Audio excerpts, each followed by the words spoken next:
Hola, ¿qué tal? Soy Pablo Gil, estratega de mercados de XTB.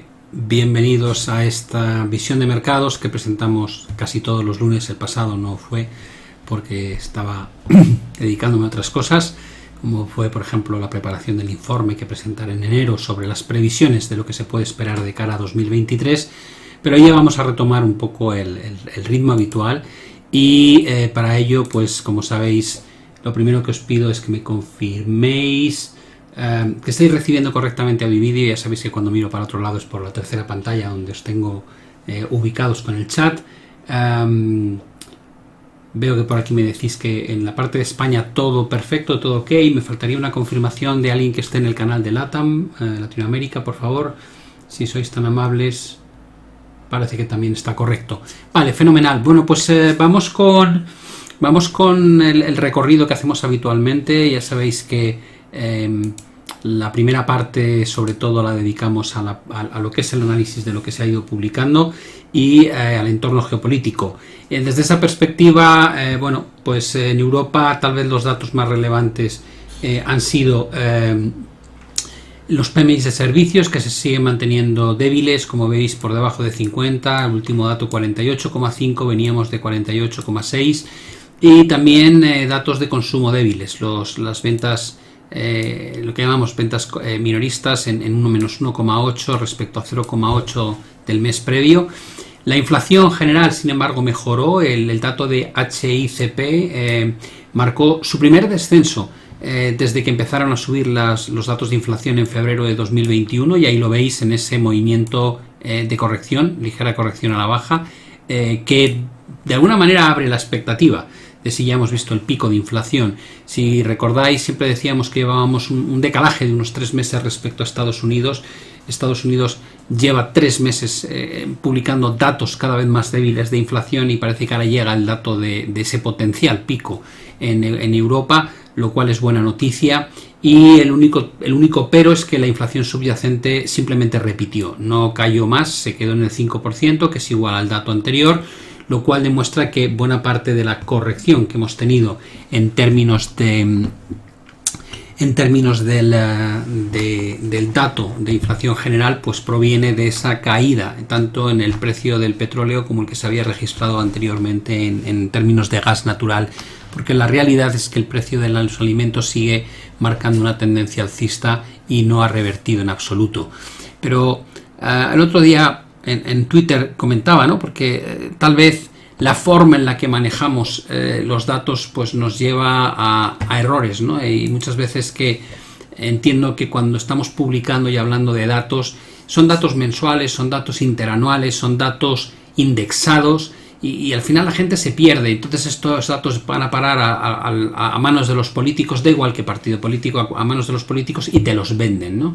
La inflación está bajando, y dices, no, la inflación no está bajando, la inflación está subiendo a un menor ritmo de lo que subía antes, son cosas radicalmente distintas, ¿no?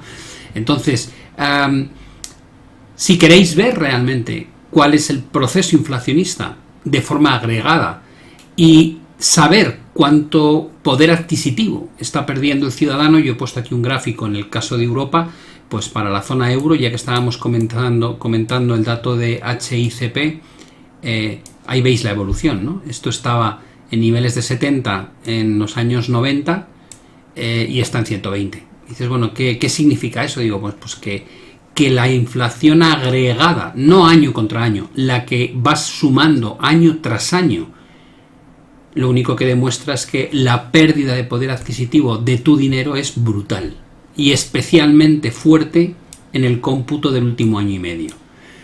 ¿Qué significaría que la inflación se fuese al 0%? Digo, que se quedaría plano. No te están devolviendo nada, simplemente deja de subir. ¿Qué pasa o qué es necesario para que tú recuperes capacidad adquisitiva? Necesitas inflaciones negativas, sostenidas, para que de alguna manera este cómputo al que hacemos referencia pues empiece a tener un retroceso realmente en términos de valor absoluto a la baja. Si no tienes eso, lo más que vas a ver son estas mini correcciones que duran muy poco y que luego el mercado vuelve a tirar hacia arriba.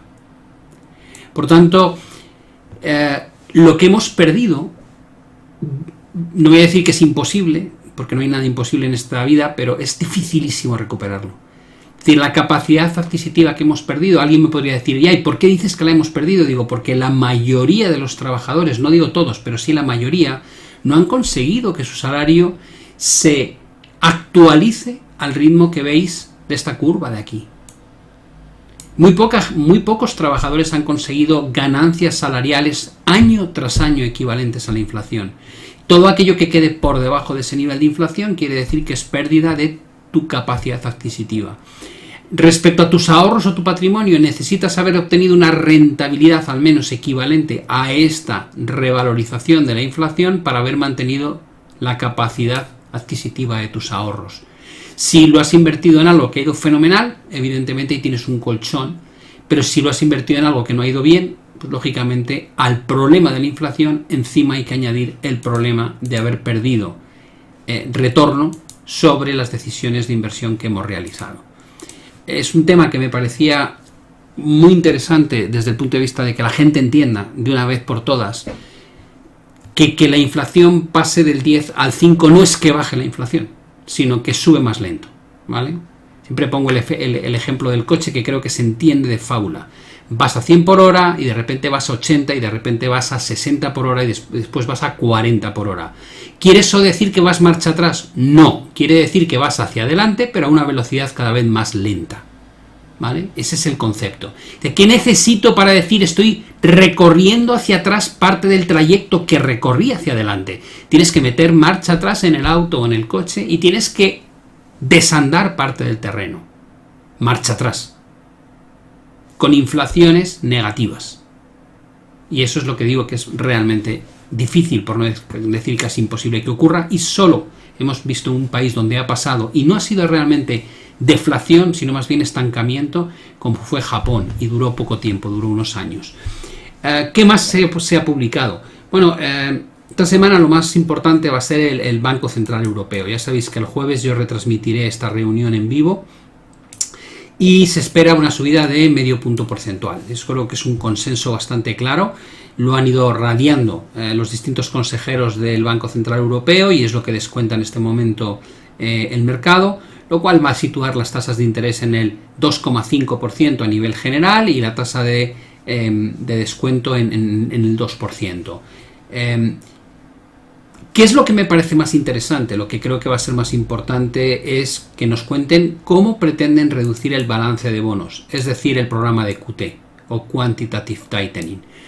¿A qué ritmo? ¿Cuándo van a empezar a hacerlo? ¿Cómo lo van a hacer? ¿Van a desactivar los LTROs? ¿Van a ser más agresivos y vender parte de la cartera de bonos? Creo que va a ser imposible que hagan eso, pero es una de las grandes preguntas que habrá que visualizar en la reunión del Banco Central Europeo, y los detalles pueden ser muy importantes porque sería un movimiento que equivaldría a más subidas de tasas de interés. Este es un tema también que probablemente mucha gente está pasando por alto, está todo el mundo obsesionadísimo con hasta dónde llegan las tasas de interés, a qué ritmo suben, cuánto tiempo se mantienen, y nadie está hablando del QT. El Quantitative Tightening es lo contrario al Quantitative Easing o estímulo monetario no convencional. ¿Por qué es tan importante? Digo, porque fue lo que levantó el mercado, fue el pilar de la bolsa durante muchos años. Hay que ver el efecto que tiene ahora hacer la política contraria, ¿no? Y como digo, casi todo el mundo está con la obsesión de los tipos de interés y muy poca gente hablando de esta segunda parte, que creo que puede llegar a tener un papel tan importante, incluso más, que la propia subida de tasas. Por otro lado, el miércoles también se van a publicar datos de producción industrial y de ventas minoristas, y el viernes tendremos los datos de PMI de comercio exterior en Europa. En Estados Unidos. Y entonces, bueno, ¿el coste de producción en Estados Unidos sigue mejorando? Sí.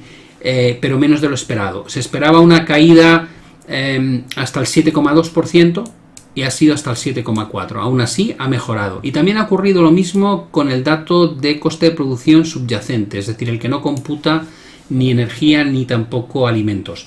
¿El sentimiento del consumidor está recuperándose? Sí, es cierto, ha pasado de 56,8 a 59,1. Lo que pasa es que cuando miramos este dato en en una visión de las últimas décadas, descubrimos que esto es uno de los datos más bajos de los últimos 50 años. Por tanto, sí a la mejora, pero con un grano de sal. Es decir, estamos todavía en un entorno realmente depresivo por el lado de la confianza del consumidor. Las expectativas de inflación a un año han mejorado bastante, han pasado de 4,9 a 4,6. A cambio, las expectativas a 5 años o más se han quedado ancladas en el 3%, que es un 50% por encima de lo que le gustaría ver a la Reserva Federal. ¿Qué pasa con los datos de PMI de servicios? Pues que siguen siendo muy malos, 46,2 respecto al mes anterior de 47,8. Sin embargo, los pedidos de bienes duraderos todavía se mantienen firmes y esta es un poco la realidad que estamos viendo desde hace tiempo. Estamos viendo sentimiento del consumidor muy abatido, pero consumo fuerte. Estamos viendo PMI de servicios y PMI industriales muy flojos y con tendencia claramente negativa, pero el consumo de bienes duraderos todavía sigue firme. ¿Qué es lo que está ocurriendo? Personalmente, lo que creo que está ocurriendo es que le hemos metido mano de tal manera a la economía, hemos sido tan animales en la forma de actuar.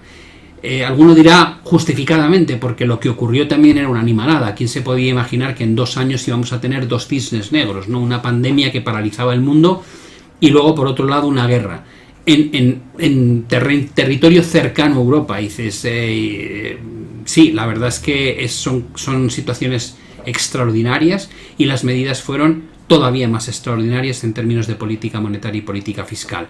¿Qué ha provocado eso? Un desajuste sin igual, desde el lado de los canales logísticos de distribución, respecto a la globalización, respecto a la tasa de ahorro que creamos sobre los ciudadanos, respecto a los programas de ayuda, respecto básicamente a todo. Y dices, ¿crees que es fácil que se normalice la economía rápidamente? Digo, no, cuando tú has hecho tanto experimento y has volcado tantas cosas sobre el mercado, tarda un tiempo en limpiarse y volver a su equilibrio natural. Yo creo que es lo que estamos viviendo, estamos conviviendo con algo muy interesante y es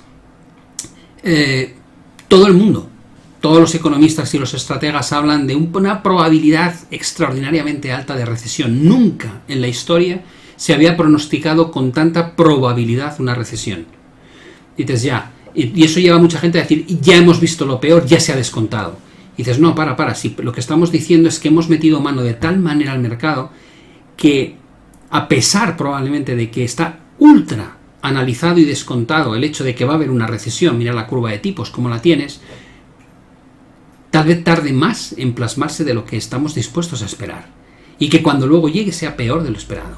¿Por qué? Digo, porque es lo que estamos viviendo, porque salimos de la recesión económica más rápido de lo que se podía imaginar nadie, porque desatamos unas presiones inflacionistas más fuertes de las que habíamos vivido en 40 años, porque la reacción de los bancos centrales a esa inflación ha sido históricamente fuerte, y nos queda la otra parte, conocer cuál va a ser el efecto de esta última medida salvaje que hemos hecho de subir las tasas de interés en 400 y pico puntos en tan solo 9 meses en Estados Unidos, por ejemplo, y de forma generalizada a nivel global.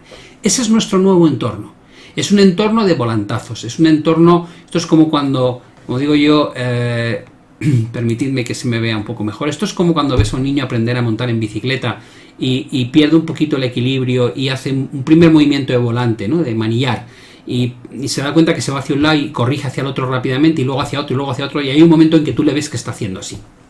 Y la sensación cuando tú lo estás viendo es, ahí se va a caer. ¿Por qué? Digo, porque ya ha perdido el ritmo, ya está haciendo contravolantes todo el tiempo, está fuera de sí la situación. Yo tengo esa sensación cuando miro la economía. Estamos pegando tales volantazos. Y dices, ¿tú crees que habrá que pegar otro volantazo si luego descubren que nos han metido en una mega recesión económica? Digo, sí, claro que lo harán. ¿Por qué? Porque es como actúan.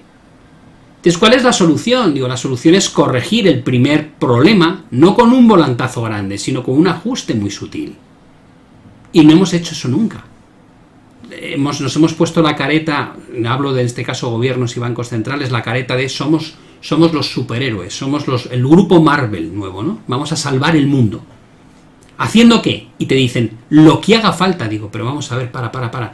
No existe lo que haga falta sin que luego haya lo que te tienes que tragar por lo que has hecho. Es decir, todo tiene consecuencias. Porque si no tuviese consecuencias, la pregunta que uno tendría que hacerse desde una perspectiva ética y moral es, ¿cómo soy tan desgraciado de permitir que haya partes del mundo donde pasen hambre, donde haya pobreza? ¿Cómo no soluciono que haya gente que no llegue a fin de mes? Si realmente no hay ningún tipo de inconveniente en crear dinero de la nada y meterlo en el sistema, digo, dáselo al que no tiene, hombre. Arréglalo. Pero es que no se puede hacer sin que haya unas consecuencias muy graves. Pero nos han querido convencer de que se puede, de que está al alcance de la mano, que nadie sufra, salvar a todos. Digo, no, perdona, lo siento. Siento decirte, no existe el mundo utópico. Y cada vez que intentas hacer ese papel de superhéroe, acabas provocando un efecto de la misma dimensión en sentido contrario.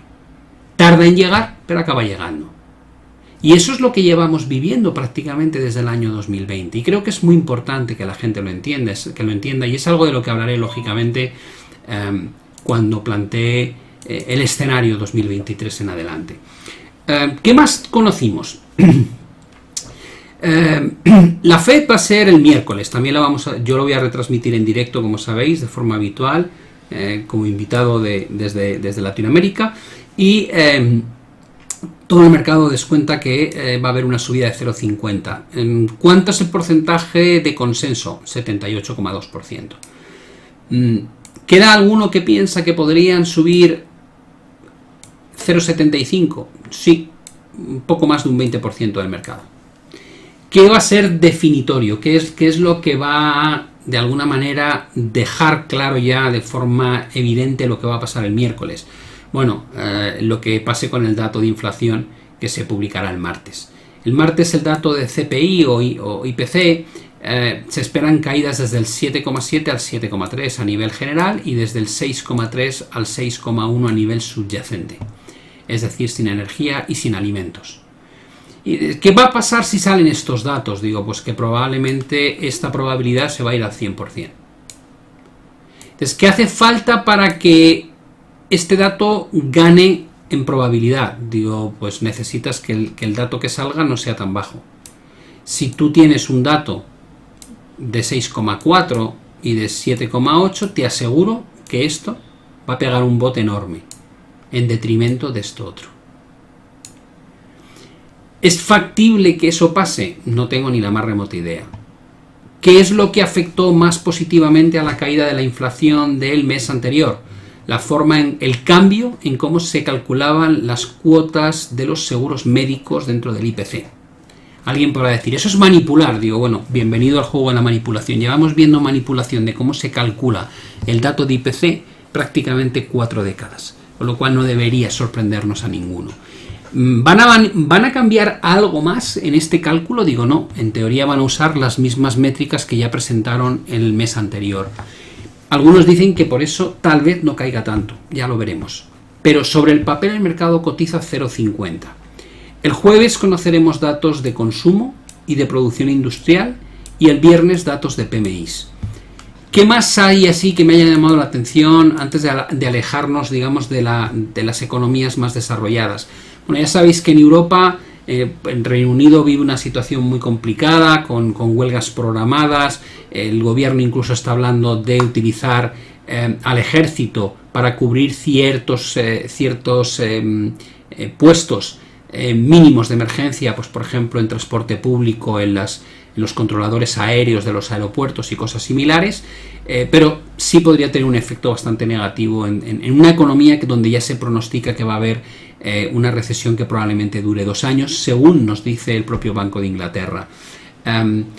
¿Qué más hay? Por el lado de China, continúa el descenso de la inflación. El último dato, 1,6. Veníamos de 2,1. Es de los países del mundo donde la inflación está más baja con diferencia.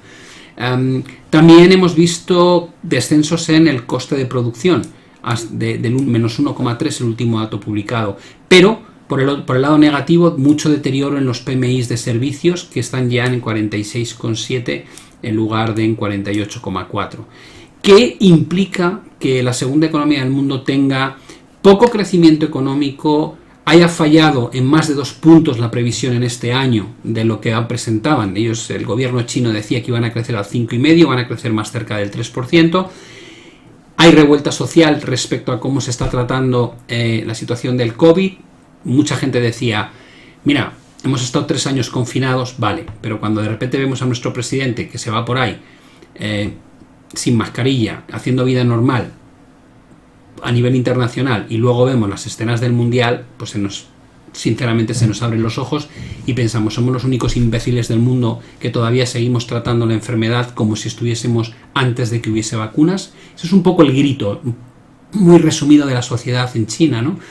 Y ha explotado con tal virulencia que junto a las tasas de poco crecimiento ha conseguido que en tan solo un mes lo que en teoría mantenía como uno de los pilares el gobierno chino, que era mantener la política COVID-0, de repente hayan decidido eliminar la mayoría de los controles y tratarlo como si estuviésemos ante la gripe, algo que estamos haciendo desde hace ya mucho tiempo en el resto del mundo. ¿La situación cuál ha sido? Dices, bueno, por el lado de crecimiento económico, probablemente son muy buenas noticias a lo largo de 2023. Por el lado de situación social va a ser complicado porque probablemente van a tener repuntes importantes de contagios. Y aquí llega otro tema. Muchas fuentes bastante bien informadas dicen, es materialmente imposible que esto sea así. No nos creemos los datos oficiales que está presentando China respecto al número de contagios que están viviendo, teniendo en cuenta las pautas, el índice de vacunación, el poco efecto, digamos, de autodefensa que se ha generado en la población por la política COVID-0, el sistema sanitario que tienen. No nos creemos que estén registrando los contagios que dicen que registran, sino tendrían que ser muchísimo más altos. Ahí hay cada uno que crea lo que quiera. Lo que sí es evidente es que probablemente hasta que consigan pasar ese punto de inflexión de efecto rebaño y que puedan hacer vida normal, tal vez lleve varios meses, ¿no? Y eso sí que podría afectar de alguna manera al crecimiento económico, al menos en la primera parte, pero yo creo que la medida a largo plazo es bastante buena. ¿Cuál es la segunda parte positiva en China? Pues que evidentemente, como no tienen inflación y no tienen problemas con el coste de producción, se pueden permitir hacer lo que están haciendo. La M2 ha crecido hasta un máximo de 12,4 desde 11,8. La M2 es la oferta monetaria. Tienen más estímulo monetario en términos de liquidez de la que tuvieron a principios del 2020. Eso da una idea de cómo está abriendo el grifo el gobierno chino y ha puesto de manifiesto que hoy por hoy lo que más le importa en este momento es crecimiento económico, volver a tasas de crecimiento como las que tenían hace unos años, y pueden permitirse el lujo de llevar a cabo política fiscal y política monetaria expansiva, cosa que ningún otro país del mundo puede hacer en este instante. ¿Qué más vamos a conocer? Esta semana se van a publicar la producción industrial y el consumo en China, y habrá que seguir mirando estos datos, aunque, como digo, la mayoría de los expertos te vienen a decir que son muy poco fiables. En Chile quería mencionar que mantuvieron los tipos en 11,25 la semana pasada, a pesar de que la inflación repuntó desde el 12,8 al 13,3 tras 2 meses de haber estado bajando. ¿Es imposible que una vez empiece a bajar la inflación vuelva a repuntar? No, todo es posible. En 1970 vivimos un proceso al cual hace alusión Powell muchas veces, donde se dio por muerto el problema de la inflación y luego volvía, y se daba por muerto y luego volvía, y así sucesivamente hasta que en 1980 se alcanzó realmente el pico más alto de inflación. Pero es un espacio temporal muy grande, muy largo, ¿vale? Lo que es más difícil es, una vez ha empezado el proceso de contracción de la inflación, que empieza a bailar de mes a mes. Es decir, si ha empezado la vuelta, es probable que se mantenga. Otra cosa distinta es dónde se frena, es decir, que tal vez puedes tener 5, 6, 7 meses donde la inflación se va ralentizando y de repente, a partir de ahí, comienza otra vez a repuntar por factores que puedan tener relación con el coste de la energía o con los alimentos o con cualquier tema relacionado con cálculo puramente estadístico, ¿no? Cuando ya el efecto base deje de jugar a tu favor y empiece a jugar en tu contra, algo que veremos probablemente en la parte final del año próximo. Con lo cual habrá que estar muy pendiente de ese tipo de cosas. Yo creo que en el corto plazo, si alcanzamos el pico, como parece que es, lo que veremos es una contracción de las presiones inflacionistas en términos interanuales de forma continuada.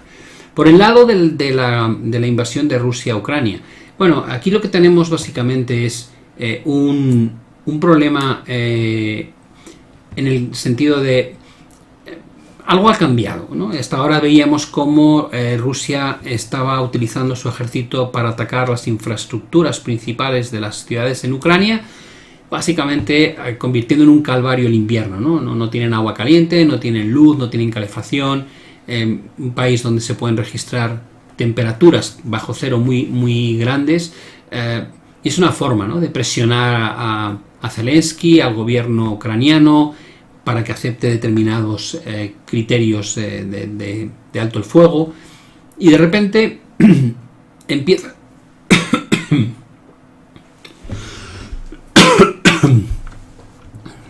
disculpad.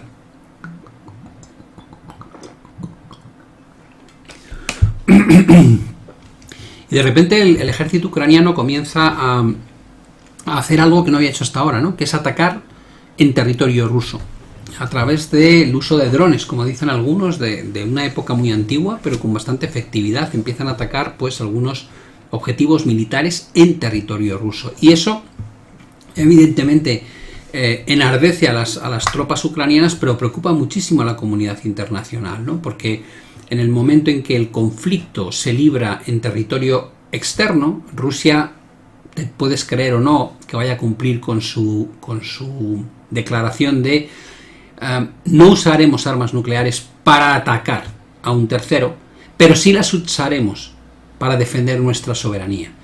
La pregunta es, si las cosas fuesen muy mal para Putin, ¿podría utilizar este tipo de nuevos ataques ucranianos en territorio ruso como esto es una guerra en la que me están atacando a mí y por tanto tengo derecho a usar armamento nuclear? Es simplemente una mención a temas que se están hablando tanto en Estados Unidos como en algunos países europeos y por supuesto en la OTAN, y que podría cambiar la forma en la que vemos la guerra desde inicios de este año. Por el lado de las sanciones, bueno, la más importante ya sabéis, finalmente se alcanzó el acuerdo en términos de donde ponían el techo al petróleo que proviene de Rusia.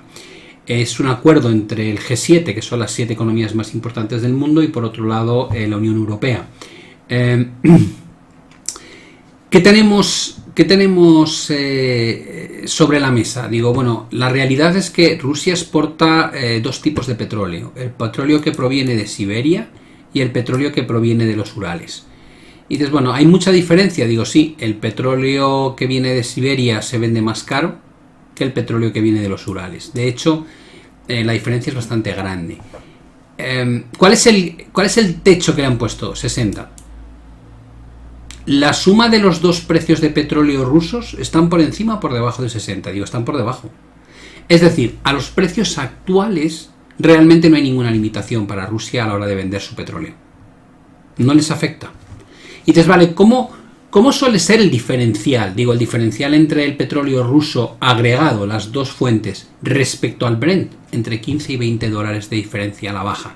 Es decir, si queréis saber más o menos cómo cotiza el petróleo ruso, en el mercado simplemente quitarle entre 15 y 20 dólares al cómo cotiza el petróleo Brent. Con lo cual, si tenéis el petróleo Brent en 80, el petróleo ruso estará en torno a 60, si el petróleo Brent está en 75, probablemente el petróleo ruso estará en 55, por tanto no le afecta el límite de 60, mientras el crudo a nivel global cotice tan bajo. Simplemente para que lo tengáis en mente, ¿no? Se supone que es una medida para asfixiar aún más a la economía rusa y que no pueda financiar la guerra, pero hoy por hoy, con los precios de petróleo que hay, realmente no hay un problema especialmente grande. Vamos con... Bueno, me comentabais también, me habéis preguntado si podía comentar la famosa hora bruja, ¿no? Que como sabéis que el vencimiento de futuros y de opciones que tiene lugar, no sé si es el día 16 exactamente, cuando ocurre el viernes 16, siempre hay volatilidad, como es lógico, en torno a esos vencimientos cuádruples, ¿no?, que se producen en el mercado de derivados, tanto de opciones como de futuros. Algunos dicen que hasta entonces va a estar pesado el mercado, que le va a afectar negativamente. Otros, y luego dicen que pasado al día 16 es cuando podríamos tener el rally fin de año, el rally Santa Claus, que muchos le llaman, ¿no? Yo creo que va a ser tremendamente clave lo que nos digan los bancos centrales esta semana, ¿no? Y por eso creo que merece la pena cubrir la noticia. Y tal vez, si no dicen nada sorprendente, tengamos el mercado pesado hasta el día 15-16 y luego el rally. Si por el contrario dicen algo muy positivo, igual el rally empieza antes. Si por el contrario dicen algo muy negativo, tal vez ni siquiera empiece después del 16 de diciembre. Recordad que todas las visiones de mercado, salvo cuando estoy de vacaciones, las actualizo en la X-Station, ¿vale?, de forma recurrente. En todos los activos los encontraréis uno por uno. Algunos me habéis dicho, ¿por qué no los pones en bloque? Creo que es más rápido verlo así, y la ventaja de verlo así es que al final es un análisis breve que aproximadamente dura escasamente 2-3 minutos, y ahí tenéis actualizaciones incluso con gráficos intraday, ¿vale? Vamos con lo que presentábamos hace 2 semanas y lo que ha ocurrido.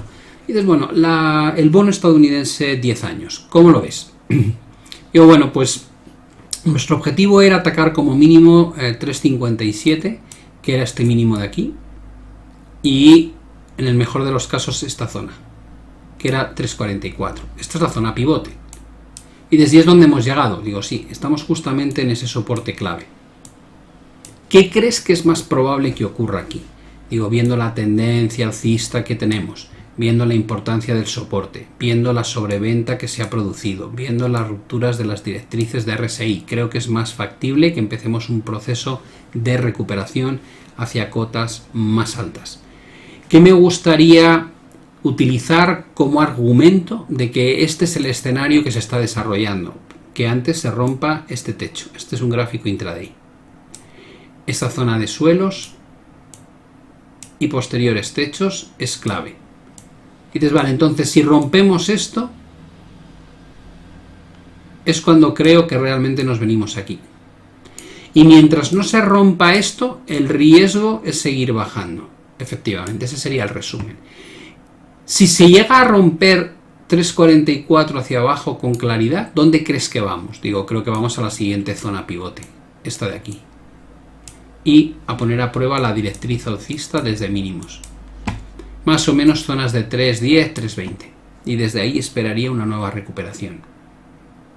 Por tanto, no creo que estemos en un proceso de cambio de tendencia. Estamos en un proceso de corrección severa contra una tendencia alcista muy clara.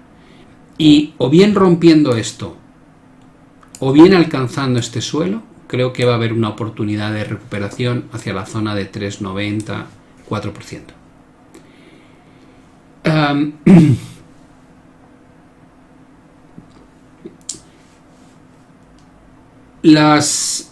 Como veo algún comentario bastante estúpido entre el resto de los comentarios bastante interesantes que soléis hacer, para los comentarios estúpidos, la línea de color amarillo es el escenario central, es lo que creo que va a ocurrir, y la línea de color rojo es el escenario alternativo, que no es que una u otra y entonces siempre aciertas, no, estamos hablando de niveles concretos. Si rompe 3.64 se desarrolla este escenario.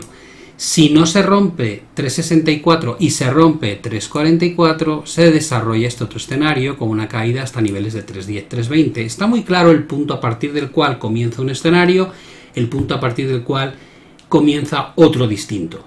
Por tanto, el que pinte las líneas no se trata de cubrir todas las posibilidades, simplemente decir dónde está el punto de inflexión.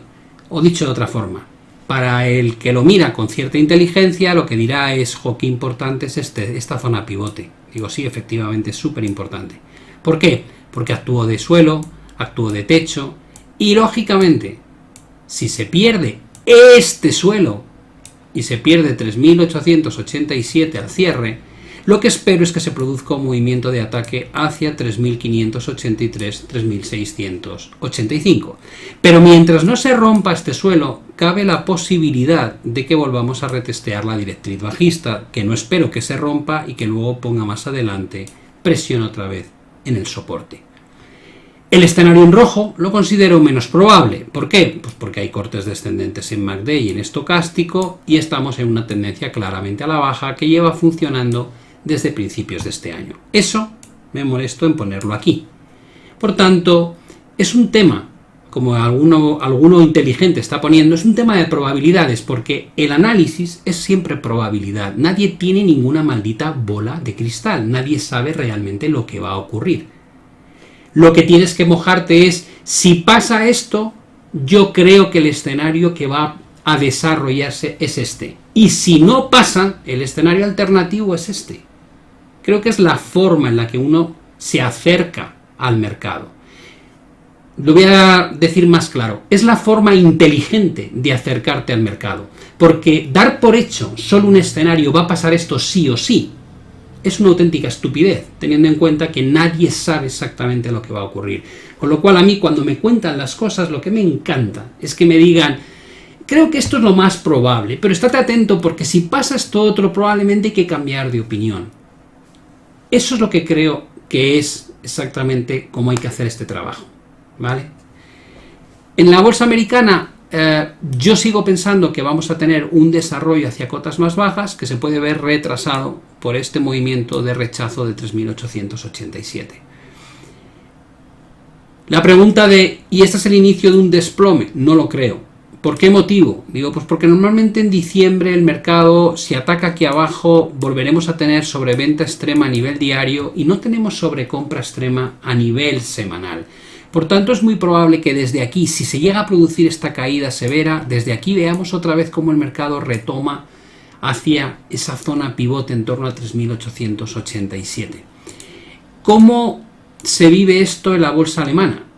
Bueno, en la bolsa alemana tenemos también señales negativas en términos de MACD, en términos de estocástico, pero no se ha roto tampoco el soporte.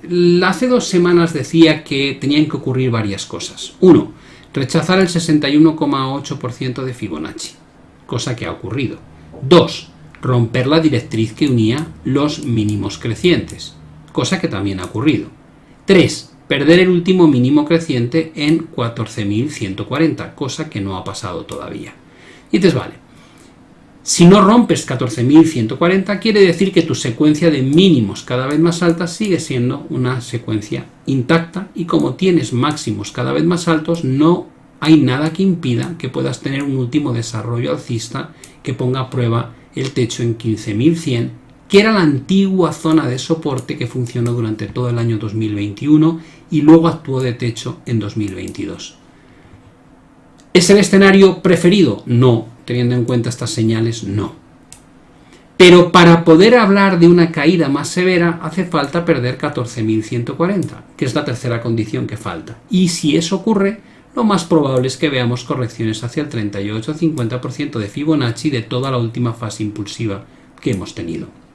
Eso nos situaría aproximadamente entre los 13.319 y 13.619 puntos. Y desde aquí lo más probable es que el mercado tendiese a recuperar para ese movimiento final de año que tiende a ser más positivo que negativo. Si me equivoco con el objetivo a la baja, ¿hasta dónde crees que te puedes equivocar? Creo que hasta el 61,8. Es decir, podríamos ver una corrección más severa, aunque no es la preferida, antes de un rebote. Pero como veis, en ningún caso estamos planteando el inicio de una caída que no tenga movimientos de zigzags al alza, sino que habría una primera fase de caída para posteriormente ver recuperaciones en la última parte del año. Por el lado del IBEX, la situación desde una perspectiva tendencial no ha cambiado. Llevamos mucho tiempo hablando de que desde el año 2006 el IBEX tiene una tendencia de máximos decreciente muy clara y que no estamos muy lejos de ella. ¿Qué es lo que ha ocurrido en términos estructurales? Dices, bueno, la primera señal negativa viene del corte descendente de MACD en zonas de sobrecompra extrema. Segundo punto, no hemos superado el último gran máximo y por supuesto tenemos aquí una directriz muy negativa que podría frenar cualquier desarrollo alcista. Entonces, vale, entonces ¿qué estás mirando? Digo, estoy mirando la cota 8180, 8231. ¿Por qué? Pues porque aquí, en este rango de precios, es donde se encuentra este máximo y este mínimo. Es una zona pivote. Y entonces, vale, si perdiésemos 2180, digo, sí, si lo perdemos creo que nos vamos a caer hacia cotas de 7800, que es esta zona pivote siguiente. Y desde ahí alguna recuperación de cara a fin de año. Y si no lo rompemos, si aguanta 8180, digo, no cabe duda de que podríamos tener un último ataque hacia arriba, hacia cotas de 8536 para poner a prueba este máximo o incluso tal vez atacar la directriz. Y aquí creo que hay una gran oportunidad de venta. Por tanto, el que haya un último movimiento al alza o que el mercado empiece a deteriorarse hacia abajo va a depender de lo que ocurra con las zonas pivote del IBEX, del DAX y del SP500, ¿vale? Esa es la clave. ¿Qué pasa con Japón? Dices, bueno, en el caso de Japón, nuestro escenario era que rotase otra vez hacia cotas de 27.000, 27.426, ya sabéis que tenéis en rojo siempre el comentario del informe anterior y en negro la actualización de esta semana. Ahí veis lo que esperábamos y dices, vale, hemos tocado dentro de ese soporte, ¿crees que va a haber más? Digo, no, esto está bastante avanzado y cortando hacia arriba, esto está en una zona mucho más neutra. Yo diría que esto es ni positivo ni negativo cuando agregas las dos señales. Venimos de tocar un soporte relevante, no creo que vayamos a romper fácilmente este suelo. Y que desde aquí rotemos hacia la parte de arriba, me parece que es un escenario que tiene bastante lógica. ¿Esperarías la ruptura arriba? No, ya dije hace tiempo que no esperaba que Japón tuviese un comportamiento direccional, sino que más bien nos moviésemos en rangos laterales durante un tiempo. Y eso es lo que he querido reflejar aquí, una rotación básicamente lateral entre los 27.000 por abajo y los 28.500 por arriba. ¿Cuáles son los escenarios extremos? Si perdemos los 27.000 puntos, lógicamente continuidad a la baja para atacar los mínimos desde el mes de abril en adelante, donde prácticamente podemos encontrar 3 grandes ataques y no esperaría que se pierda esta zona. Si por el contrario lo que hay es una ruptura de 28.500, se extendería el movimiento hacia los últimos máximos alcanzados durante el verano de este año y en ambos casos están en rojo porque no creo que sea lo más probable. Creo que lo más probable es el movimiento dentro del rango. Por el lado de las divisas, el euro dólar ha alcanzado nuestro objetivo. ¿Os acordáis que hablábamos de un hombro cabeza a hombro? Que lo estoy dibujando ahora para que aquellos que tengáis un poco el recuerdo. Y decíamos, con ese hombro cabeza a hombro, el objetivo era atacar la directriz bajista que venía uniendo todos los máximos decrecientes. Ya estamos ahí. De hecho, llevamos prácticamente 10 días ahí metidos sin que ni se rechace ni se rompa la directriz. ¿Cuál es la situación en términos de indicadores? Saturada. ¿Hay divergencias bajistas en términos de MACD? Sí. ¿Hay rupturas de directrices en RSI? No. Aquí no ha habido todavía ninguna ruptura, que sería la primera señal que observaríamos de debilidad. Con lo cual todo es posible todavía. ¿Cuáles son los catalizadores? La última zona de máximos es esta. Este máximo y este mínimo. Por tanto, hace falta romper este suelo en torno a 1.0442 para poder decir que ha comenzado el rechazo de la directriz bajista en euro dólar y que nos vamos a buscar un entorno entre 1 y 1.0212. Es decir, por debajo de 1.0442 creo que se abre una oportunidad de caída que debería frenarse en algún punto entre estos máximos de aquí y este mínimo o estos máximos de aquí. Eso representaría una corrección de toda la subida de un 38,2 y pondría a prueba la directriz que une los mínimos crecientes. Y creo que probablemente rebote otra vez para alcanzar la zona de arriba. Encajando un poco el euro dólar como un activo de risk on, si crees que la segunda parte de este mes puede ser alcista, el movimiento a la baja tal vez pueda venir dado si es que se produce la pérdida de 1.0440 por alguna declaración de los bancos centrales, pero probablemente, como digo, en la segunda parte se recupere una porción importante de lo que haya podido bajar previamente. ¿Qué pasa si no se frena aquí? ¿Qué pasa si se rompe la directriz alcista, esta que une todos los mínimos crecientes, y se pierde también la paridad, que es esa zona de techos? Pues probablemente que entonces estamos ya reanudando la gran tendencia bajista en el par, y el siguiente objetivo sería 0,9738. Por el contrario, cabe la otra opción. ¿Qué pasa si no se rompe? No vamos a ser bajistas mientras no se rompa 1,0440. ¿Qué ocurre si no se rompe? Y a cambio, el precio es capaz de superar la directriz bajista. Digo, pues que hay que esperar que se extienda la ganancia hacia niveles de 1,0763, 1,0850, que nos pondría a prueba precisamente esta antigua zona de resistencia, y a partir de ahí cambiarían muchas cosas, porque aunque luego espere una corrección a la baja, es muy probable que dejemos atrás definitivamente la visión positiva del dólar contra el euro. Por lo tanto, habría que estar muy atento a lo que pueda ocurrir durante las reuniones del miércoles y el jueves de los bancos centrales. Por el lado de la libra contra el dólar, la situación no es muy distinta.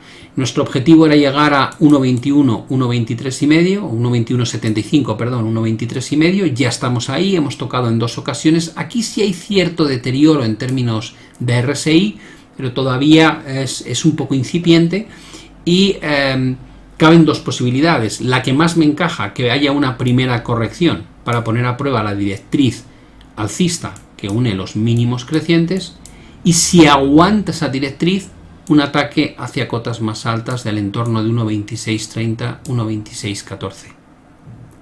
Perdón, 1,2630, 1,2814. Si por el contrario no aguanta la directriz, sino que se acaba rompiendo este nivel de soporte, probablemente hay que empezar a trabajar con la expectativa de un movimiento correctivo que acabará entre 1,14 y 1,16. ¿Qué nivel es clave en este gráfico? Creo que la propia directriz alcista es la clave. Lo que puede ocurrir aquí es fundamental para distinguir entre el escenario positivo y el escenario negativo. Es algo similar a el concepto de qué pasa si esto no aguanta en euro dólar. Es la misma idea. Mientras esto aguante, seguimos en el proceso de recuperación. Si se rompe es cuando realmente se establece un escenario muy distinto. Y creo que habría que hacer lo mismo con el caso de la libra. Pensad que si se pierde la directriz, aquí se va a activar un doble techo. ¿Vale? Justificación más que suficiente para empezar a ver presiones a la baja de forma más claras. Por el lado del dólar contra el yen, hace 2 semanas yo decía que esperaba aquí un rebote. El escenario que yo consideraba más probable era este, ¿no? Pero pintábamos en color rojo esta posibilidad que ha ocurrido.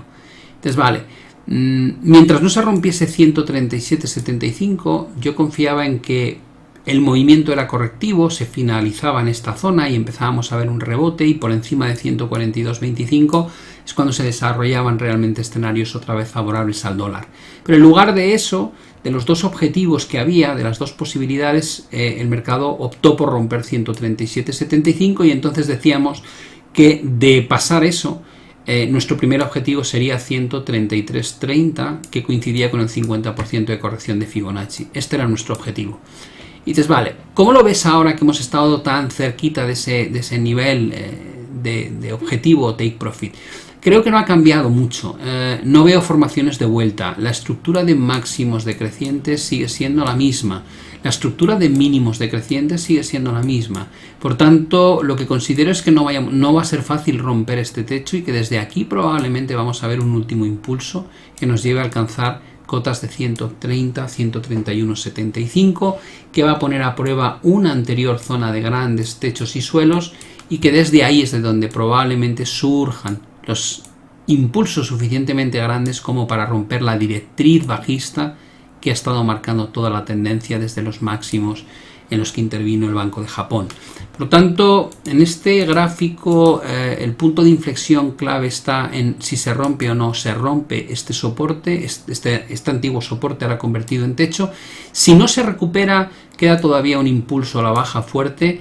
Si se recupera, si el mercado es capaz de cerrar por encima de 139.61, entonces daría por concluido todo este proceso correctivo que ha vivido el par, y a partir de ahí me plantearía que vamos a tener un ataque primero a 142.25, esto se convierte en zona de compra a partir de ese momento y luego esperaría un nuevo impulso para atacar este techo e incluso movernos hacia cotas más altas, ¿vale? Con lo cual no perdáis de vista la importancia de 139.61 como un techo del cual no debería pasar cualquier rebote que haga el par, si es que todavía está en el proceso de corrección hacia 130, 131.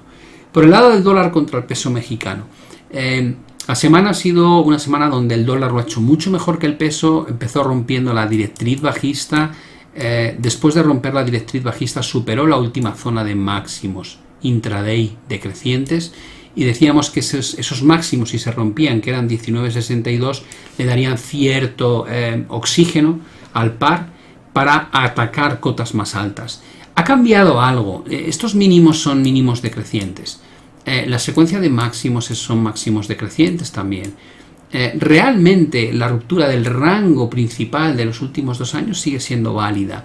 La divergencia que teníamos y que alertábamos de que era un problema que podía provocar un repunte ya no está activa, puesto que ya el RSI ha rotado hasta hacia zonas cercanas a 70 y no hay sobreventa. ¿Qué quiero decir con eso? Que para mí el escenario que tiene más lógica es que estemos en el tramo marginal de la recuperación del dólar contra el peso. ¿Puede ser que se extienda hasta la directriz bajista? Sí, no hay que descartar esa posibilidad.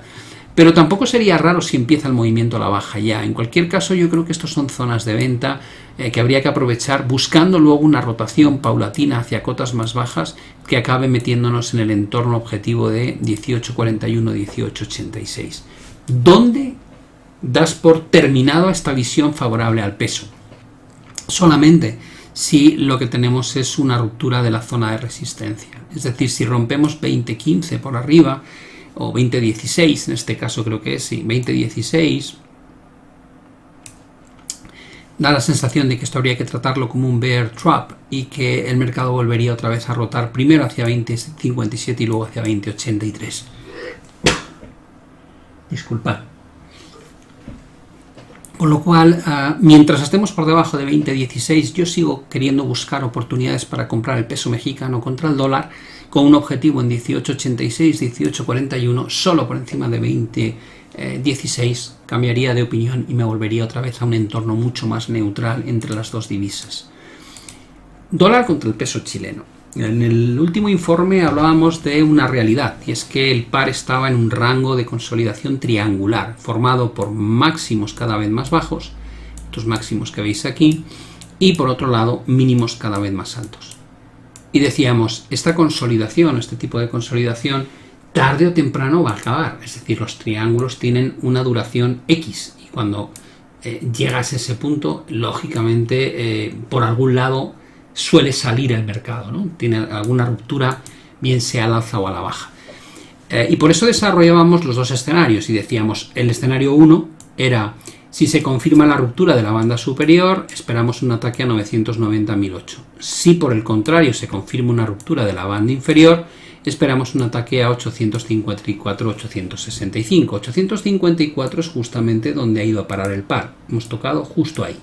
Y dices, vale, ¿y ahora qué? Y dices, ¿hay divergencias? Digo, no, todavía no, ni siquiera hemos visto un quiebro en RSI. Entonces, ¿por qué planteas como escenario más probable la línea amarilla volviendo a hacer un pullback? Digo, porque la zona pivote es muy importante, porque realmente tenemos aquí una acumulación de máximos y mínimos muy relevante en el tiempo, la caída desde arriba ha sido prácticamente sin descanso y eso hace que en este soporte tenga más sentido plantear una recuperación parcial. Esta subida para hacer un pullback aquí arriba no sería más que el 38-50% de lo que ha caído previamente el mercado. Una vez ahí tendríamos el pullback hecho, la corrección, ya no estaríamos en zonas tan saturadas por abajo en términos de indicadores y se podría retomar el impulso a la baja. ¿Qué pasa si se pierde 854? Lógicamente que empezaremos a plantear rotaciones hacia cotas más bajas porque empezaríamos a generar mínimos decrecientes con máximos decrecientes y eso nos plantearía como poco un objetivo nuevo hacia 808, 819 para poner a prueba estos máximos y estos mínimos. Vale, ¿cuáles son? Si tuvieses que sintetizar esto, dices espero un rebote en 854, si no se produce lógicamente la caída más probable es hacia esta zona. Si hay el rebote que espero, no creo que pase de este punto, con lo cual esta es una oportunidad de venta. Y si me equivoco mucho, la subida adicional extra no debería ir más allá de este punto, con lo cual yo querría aquí mi nivel de stop loss. ¿Vale? Estarías intentando vender el mercado aquí, poner aquí un stop, buscando este take profit. Esa sería la forma de trasladar lo que os comento en todos los gráficos a la operativa en términos de cómo proteger una posición o cómo montar una posición en base a estos comentarios. El oro. Bueno, el oro teníamos como objetivo que alcanzase la cota 1784-1809. Hace 2 semanas decía que iba retrasado el oro respecto a lo que había pasado con el dólar y lo que había pasado con el bono. ¿Por qué?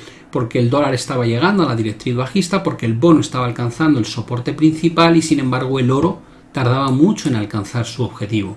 Finalmente, como veis, en 2 sesiones muy rápidas, el oro llega a esos 1809 y desde entonces se ha quedado aquí anclado. Y entonces, bueno, ¿cómo están los indicadores? En una zona más o menos neutral, pero con cierta sobrecompra. A nivel de precio, digo, está en una resistencia muy fuerte. Esta zona de antiguos suelos y posteriores máximos es complicadísima de romper. Luego, si no se rompe, el escenario que abrazas como más probable es una nueva rotación a la baja. Digo, sí. ¿Hacia dónde? Digo, pues a la antigua zona de suelos, techos y suelos. ¿Por qué crees que es más factible esto? ¿Solo porque haya un techo? Digo, no, porque cuando estábamos pintando el recorrido en euro-dólar, hemos dicho que lo normal es que no rompa esta zona y que si pierde 1.0442 va a rotar hacia cotas más bajas a favor del dólar. Y cuando hemos mirado el bono, hemos dicho que desde aquí lo más probable es que el mercado tire hacia arriba, es decir, que suba la rentabilidad del bono. Si pasan estas dos cosas, viendo la correlación que tiene el oro con esos dos activos, lo normal no es que el oro rompa hacia arriba, sino que rechace y rote hacia abajo. ¿Te puedes equivocar? Evidentemente, si el euro-dólar rompe la zona de resistencia actual y el bono rompe el soporte actual, es muy probable que el oro rompa 1809 y se mueva hacia cotas más altas. ¿Cuándo sé que eso es una realidad? Cuando tengas un cierre por encima de esta cota. Entonces, ¿qué harías? Digo, entonces creo que el mercado va a venir aquí. ¿Por qué ahí? Digo, pues porque es la siguiente gran zona pivote en la que se detuvo. Y si rompiésemos esto, digo, entonces creo que vamos a ir a máximos históricos. Si rompes 1900, creo que vamos a ir a testear los máximos históricos de principios de este año.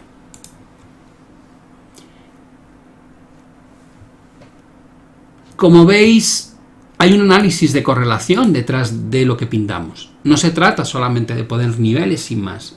Hay una relación entre unos activos y otros. Si tú estás esperando un mal comportamiento, lo voy a poner aquí para que se entienda muy rápido. Si estás esperando un mal comportamiento por parte de la bolsa, quiere decir, estamos esperando una corrección en la bolsa para luego un tirón hacia arriba, mientras la bolsa baja, la probabilidad de que el dólar se fortalezca es muy alta. Si el dólar se fortalece y la bolsa corrige, es muy probable que sea porque la Reserva Federal sea agresiva, lo cual justifica perfectamente que la rentabilidad del T-Note, del bono, suba. Si estas dos cosas ocurren, es muy probable que el oro baje. Todo esto es una película.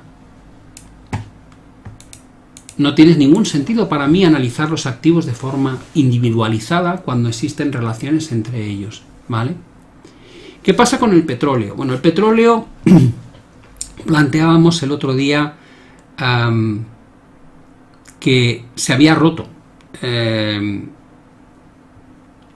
Decíamos que la caída había provocado la ruptura de la zona de soporte crítica, por lo que llevaba a validar el siguiente objetivo entre 76.39 y 77.30. Este era nuestro objetivo. Y dices, vale, es que no solamente ha llegado, Pablo, es que está rompiendo. Digo, sí. Hoy sería el primer día en el que podría consolidarse un cierre por debajo de esta cota. ¿Quiere eso decir qué? Digo, pues que el siguiente escalón por debajo de este nivel, lo decíamos aquí, si se pierde esto, nos iríamos a 67.40. Dices, bueno, ¿crees que es lo que va a pasar? Digo, sí, ¿por qué no va a poder pasar? Está ocurriendo. ¿Qué hace falta? Que no rechace la sesión hoy y volvamos a cerrar por encima de este suelo. Y si se cierra por debajo, digo, pues creo que probablemente avanzaremos un poco más y luego habrá un rebote. ¿Por qué el rebote? Digo, porque esta caída ha sido muy severa y muy rápida. Y la sobreventa intraday es brutal. Y el hecho de que rompamos esto no quiere decir que no podamos recuperarlo momentáneamente. ¿Crees que al final vamos a llegar a donde decías? Sí, creo que estamos camino de este soporte de aquí. Y si el rebote no acaba aquí, sino que se extiende más arriba, digo, ¿hasta dónde? Digo, 82, 85, 82. No, esta zona, aquí hay que vender. Buscando luego este objetivo. ¿Hay un riesgo de que no haya un rebote como pintas aquí y que el mercado continúe cayendo? Digo, claro, por supuesto que hay ese riesgo. Pero si tú tienes claro que esto va para abajo, no debería preocuparte mucho porque nadie te está invitando a que compres. Lo que estamos diciendo es que si hay un rebote, vendas. No que compres el rebote. Con lo cual, si no se da el rebote, es verdad, no te da la oportunidad, pero no te cuesta dinero. ¿Vale? Por el lado de Bitcoin, desde que se perdió este soporte, yo me volví bastante negativo. Dices, bueno, ya eras negativo de antes. Digo, sí, evidentemente, porque siempre decía que era un activo de riesgo y no era positivo para las bolsas, con lo cual encajaba todo. Pero desde que se rompe este suelo, yo me vuelvo mucho más negativo porque creo que es el soporte del año 2022.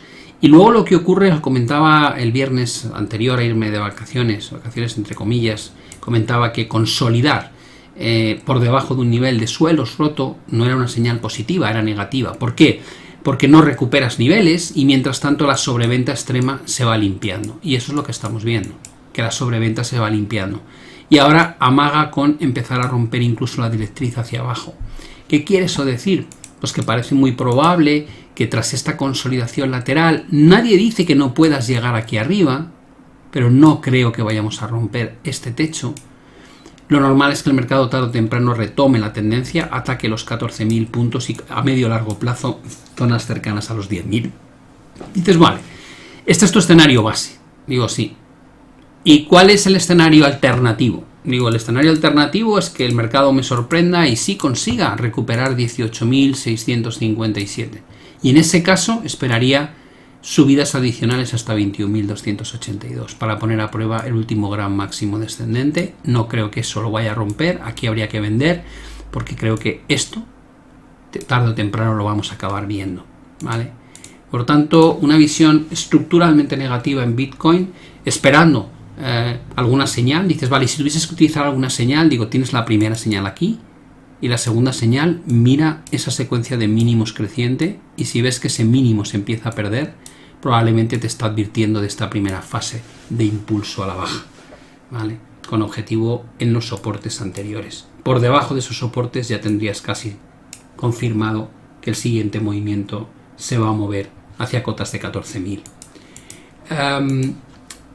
Recordad que todos estos análisis los actualizamos entre semana, solamente para clientes, pero los tenéis actualizados ahí en la propia XStation, en el segmento o en la pestaña de vídeos, de forma que es muy fácil el poder hacer un seguimiento de lo que voy opinando e incluso vestirlo con gráficos de más corto plazo. Lo vamos a dejar aquí, espero que haya quedado claro. Preparar este informe, yo llevo 38 años en esto, ¿no? 37. Preparar este informe lleva muchas más horas de las que la gente cree, ¿no? Por eso cuando oigo un comentario tan altruista y tan absurdo, ¿no? O tan anárquico, más que altruista, tan anárquico, de, claro, si pintas hacia arriba y hacia abajo, digo, bueno, muestra un desconocimiento tan grande de cómo funciona esto y sobre todo un desconocimiento de la humildad que hay que tener cuando analizas el mercado, porque la gente que va diciendo va a pasar esto, evidentemente es que no le han dado los suficientes guantazos en su vida profesional como para saber que no debes plantear así tus análisis, sino que tienes que plantearlo, como decía un cliente que sí debe llevar más tiempo y bastante más conocimientos sobre sus espaldas como un mapa de probabilidades, ¿no? Con estos datos, esta información, esta macro, este técnico, estos fundamentales, la probabilidad que veo de que ocurra esto es más alta y me merece la pena asumir el riesgo. Ese es el enfoque que deberíamos plantear todos cuando hacemos nuestros análisis. Y hay veces que cuando la probabilidad es un 50-50 no debes mojarte, debes decir no lo sé, no tengo una idea clara de lo que hay que hacer y por tanto no tiene sentido que intente venderle la moto a nadie. Esto es un ejercicio de intentar ajustar previsiones a la información que te va llegando. A veces la información es macro, a veces la información es técnica, a veces la información es geopolítica y a veces la información es un cúmulo de muchas cosas, a veces de las que jamás podrías haber pensado que iban a ocurrir, como la pandemia, ¿no?